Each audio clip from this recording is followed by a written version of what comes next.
அனைவருக்கும் ஆப்த நமஸ்காரம். எல்லாரும் நான் கஷ்டப்படுறேன் அப்படின்னு சொல்லிட்டு இருக்காங்க. பொதுவாக மக்கள் 99% நான் கஷ்டப்படுறேன் என்ற வார்த்தையை நீங்கள் விட்டுவிட வேண்டும். ஏனென்றால் நாம் தாய் நிமித்து உள்ளே இருக்கிறவர்களும் நமக்கு சத்துக்கள் அம்மாட்ட வந்து இருந்தது.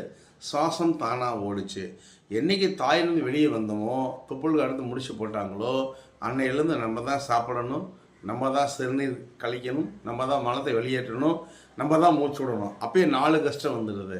அப்போ கஷ்டப்படுறோம் என்பதை நீங்கள் முதலில் எடுத்து விட்டுவிட வேண்டும். ரெண்டாவது, ஒரு மனிதனாக பிறந்த அனைவரும் நாம் எல்லாம் 7 வகையில் கஷ்டப்படுறோம். ஒன்று குலதை வழிபாடு முறையாக செய்யாதனால ஜாதகம், தீய சக்தி, உடல்நோய், வாஸ்து கோளாறு, மனையடி சாஸ்திரம், இறந்தாக்கும் முறையாக சாந்தி செய்யாதனால, கர்ம வினையினால் இந்த 7 கஷ்டம்தான் மனிதனை பாதிக்குது. இந்த 7 கஷ்டத்தையும் நீங்கள் 48 நாள் சரி பண்ணிக்கலாம். இனியில் வராமல் தடுக்க நம்முடைய இறைசக்தி மையத்தில் கற்றுத்தரப்படுகிறது. சகல சௌபாக்கியம் பெறுக.